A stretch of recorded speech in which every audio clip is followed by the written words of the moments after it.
Alex Padilla is a product of the San Fernando Valley. He attended local public schools including Telfair Elementary and San Fernando High School. He was fortunate to grow up in a loving home in Pacoima, where his parents taught Alex, his sister Julie, and his brother Ackley to work and study hard and do well in school. Alex played baseball and he volunteered at community cleanups. He excelled in school, and in 1990, to his own surprise, Alex received an acceptance letter from MIT.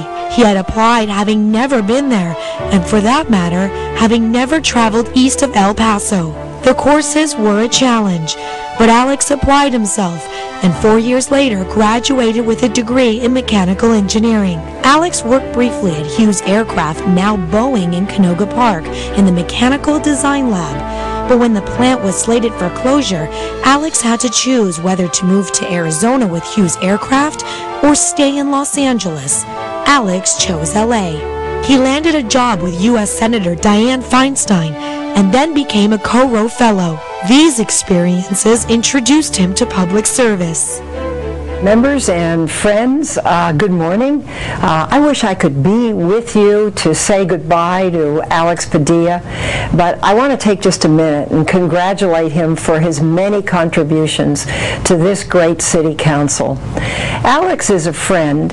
He's also a former staff member, and I've had many people leave my office and go on to bigger and better things, but few go on to become a council member of the second largest city in the nation and then ascend to the presidency of that body. That indeed is very special. Alex will be leaving the Los Angeles City Council not only as one of its youngest members, but also as its most senior. He's been a positive and a strong voice as president of the council. I think one of his most notable achievements was bringing the Children's Museum to the San Fernando Valley. Many said it couldn't be done, but Alex did it. And then Alex ran for the state senate. I know it was a tough race, but he went out, he walked the walk, he rang those doorbells, and guess what? He won. So congratulations, Alex, and I want to wish you great good luck as you move on. I have no doubt that you're going to make this great city, Los Angeles, very proud as you take your place in the State Senate of California. So congratulations, my friend, and best of luck. Mayor Richard Riordan appointed Alex to the Building and Safety Commission in 1997, providing him an introduction to city government. Alex went on to manage the successful campaigns of Tony Cardenas, Gil Cedillo, and Richard Alarcon. It was Alarcon's election to the Senate that left Alex's community without a representative on the city council. Alex saw it as his responsibility to run for the office so that he could work to address the many needs of his community. In June of 1999, the voters of the 7th District elected Alex Padilla to the council, making him, at 26, the third youngest person ever elected to city office. Only Roz Wyman and LA County Supervisor Zev Yaroslavsky were younger when elected. Mr. Padilla is the new president of the city council. Just 2 years later, history was made when 28-year-old Alex Padilla was elected president of the Los Angeles City Council. He was not only the youngest ever to hold the post, but he was also the first Latino. Being the first Latino and the youngest council president was a great responsibility, and Alex lived up to it. I really, first of all, want to thank God for all the blessings and opportunities He's brought to me in life, and I want to thank each and every one of you. As city council president, Alex sought to provide stability, leadership, and continuity in the new era of term limits. His goal was to be responsive to the needs of all the members, constituencies, and communities of Los Angeles. Unanimously re-elected twice, Alex served 4.5 years as council president. Under Alex's leadership, the council stood strong for a balanced budget. In his leadership role with the League of California Cities, he played a key role in negotiating and winning passage of Proposition 1A, which constitutionally protects local government funding from state raids. 80% of voters supported the measure. Alex was a leader during the difficult secession debate. Crisscrossing the city, he explained the merits of keeping our city together. Voters agreed. And then there was 9/11. With then Mayor Hahn grounded in Washington, D.C., the young council president was thrust into the role of acting mayor on a morning when foreign planes were hijacked by terrorists. One of the greatest assets that we have in this city, something we point to with pride, is our diversity. But at no point is our tolerance and our understanding of various cultures and heritages tried than times like these.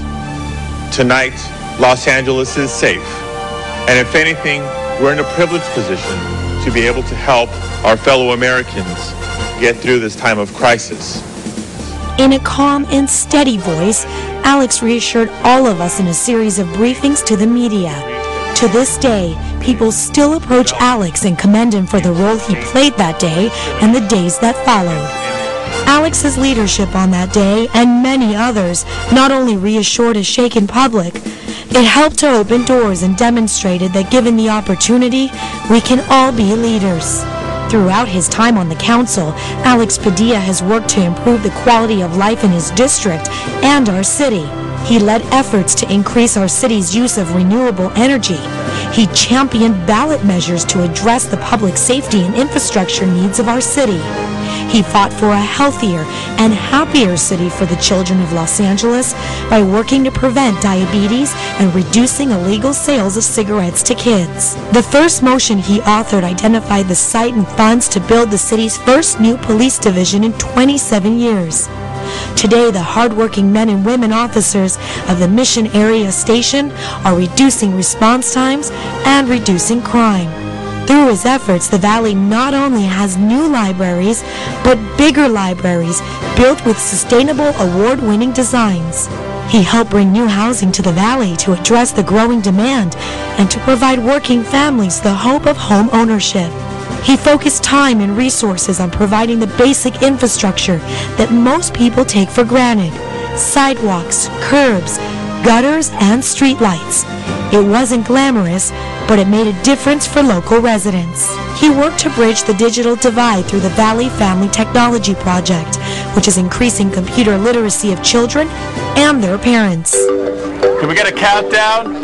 7, 6, 5, 4, 3, 2, 1.